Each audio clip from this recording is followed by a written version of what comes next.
આજકાલ લોકો રૂપિયા માટે કંઈ પણ કરવા માટે તૈયાર થઈ જાય છે। વાત કરવી છે કુરિયર બોયની, જેને લાખોના પાર્સલ મંગાવ્યા પરંતુ ગ્રાહકો સુધી ના પહોંચ્યા। કેટલા સમયથી આ કુરિયર બોય કરતો હતો આવી ઘટનાઓને અંજામ આપતો હતો, જોઈશું આ ક્રાઇમ રિપોર્ટમાં।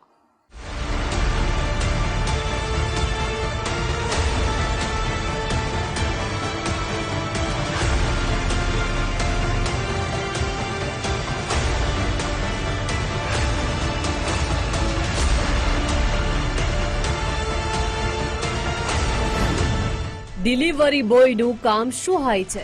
જે જગ્યાનો ઓર્ડર હોય ત્યાં પાર્સલ પહોંચાડવું। પરંતુ અમદાવાદના ખાડિયા પોલીસના સકંજામાં ઉભો રહેલો આ ડિલિવરી બોય કંપનીમાંથી પાર્સલ તો લેતો હતો, પણ તેની ડિલિવરી ગ્રાહકના બદલે અન્ય કોઈ જગ્યાએ કરતો હતો। અને આ ખેલ લાંબો સમય ચાલે તે પહેલા આરોપી આવી ગયો છે પોલીસના સકંજામાં।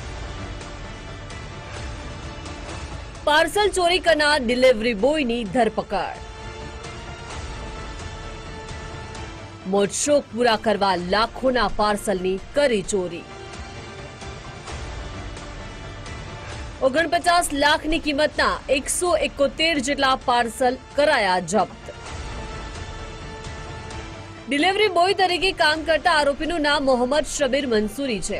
આરોપી એમેઝોન કંપનીના ડિસ્ટ્રીબ્યુટર સાથે ડિલિવરી બોયનું કામ કરે છે। તે છેલ્લા કેટલાક દિવસથી નોકરી પર આવતો ન હતો। બીજી તરફ પાર્સલોમાં આવેલા લાખોના મોબાઈલ ગ્રાહકો સુધી પહોંચતા ન હતા, જેથી ઈ કોમર્સ સાઇટના મેનેજરે ફરિયાદ નોંધાવી હતી। તેના આધારે પોલીસે મોહમ્મદ શબીરને ઝડપી લીધો। તેની પાસેથી 49 લાખની કિંમતના 164 મોબાઈલ ફોન, અન્ય ચીજવસ્તુઓ મળી કુલ 171 જેટલા પાર્સલ જપ્ત કર્યા છે। એવી ફરિયાદ હતી કે સર અમારો 14/7ના રોજ જે મુદ્દામાલ અમદાવાદમાં ડિસ્પેચ કરવાનો હતો, જેની અંદર 164 જેટલા મોબાઈલ અને 42 જેટલા અન્ય પાર્સલ હતા, એ તમામે તમામ પાર્સલ કોઈ ઈસમ દ્વારા તફડંચી કરેલી છે। અને એમણે શકમંદ તરીકે એમના જે ડિલિવરી બોય હતા, જેનું નામ આપેલું મોહમ્મદ શબ્બાર નાસિર મંસૂરી, જે ભૂતની આંબલી આસ્ટોડિયા ખાડિયા પોલીસ સ્ટેશન વિસ્તારનો રહેવાસી છે। તો સદર બાબતમાં તપાસ કરતા આ આરોપી જે છે એની અમે ધરપકડ કરેલી છે। અને એના અનુસંધાનમાં ખાડિયા પોલીસ દ્વારા એના ઘરની સર્ચ કરતા એના ઘરની અંદરથી 114 જેટલા મોબાઈલ અને 41 જેટલા જે પાર્સલ છે એ મળી આવ્યા છે। અને આ જે ઘટનાના સંદર્ભમાં જ્યારે તપાસ કરી ત્યારે ખબર પડી કે આ વ્યક્તિ છેલ્લા 8 વર્ષથી એમેઝોનમાં નોકરી કરે છે।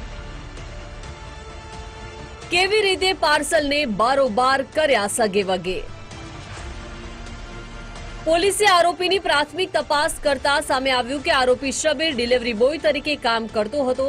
તેણે મોજશોખ કરવા માટે પાર્સલની ચોરી કરી હતી।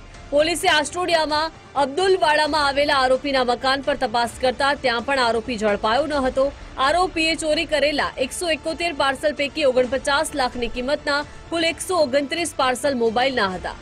આ મોબાઈલ પૈકી 45 આઈફોન હતા, જેની કિંમત 22.50 લાખ થાય છે। આ સિવાય પણ 25 જેટલા અન્ય કિંમતના મોબાઈલ ફોન હતા, જેને ડિલિવરી કરવાની બદલે આરોપી બારોબાર સગે વગે કરવાના ઈરાદે મહારાષ્ટ્ર, ગોવા, રાજસ્થાનમાં સસ્તા ભાવે વેચવા ગયો હતો। જો કે પોલીસને હ્યુમન ઇન્ટેલિજન્સ અને ટેકનિકલ એનાલિસિસના આધારે આરોપીને પકડવામાં સફળતા મળી છે। થયેલું કે જ્યારે એમેઝોનનું કોઈ મોટું પાર્સલ આવે ત્યારે હું આ પ્રકારનું કંઈ ગુનાહિત કરું, એટલે 14/7/25ના રોજ એમેઝોનનું એક મોટું પાર્સલ આવેલું, જેની અંદર 164 જેટલા મોબાઈલ, જેની અંદર સેમસંગ 24, આઈફોન વગેરે અલગ અલગ કંપનીના મોબાઈલ હતા, અને લગભગ 42 જેટલી અન્ય પાર્સલ હતા, જે નાની મોટી જે ગ્રોસરીઝ મગાવતા હોઈએ છીએ। તો આ તમામે તમામ પાર્સલનું જ્યારે ડિલિવરી બોય તરીકે જ્યારે આને આપવામાં આવ્યું ત્યારે એણે પોતે આ પોતાની રીતે છુપાવી દીધેલું, અને એમાંથી કેટલોક મુદ્દામાલ જે છે એનું નિકાલ કરી અને એમાંથી જે એને પૈસા મળેલા હતા એનાથી એ પોતે ઉદયપુર છે, રાજસ્થાનની કેટલી જગ્યાઓ, ગોવા અને કેરલા પણ પોતે ફરવા ગયેલો હતો।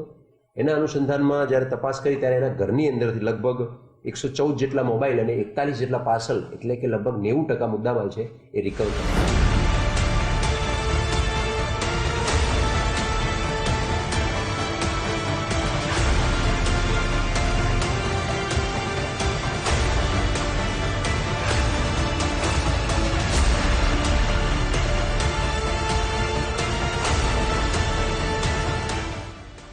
ડિલિવરી બોયમાંથી ચોર બનનાર આરોપી મોહમ્મદ શબીર મંસૂરીની ધરપકડ કરવામાં આવી છે.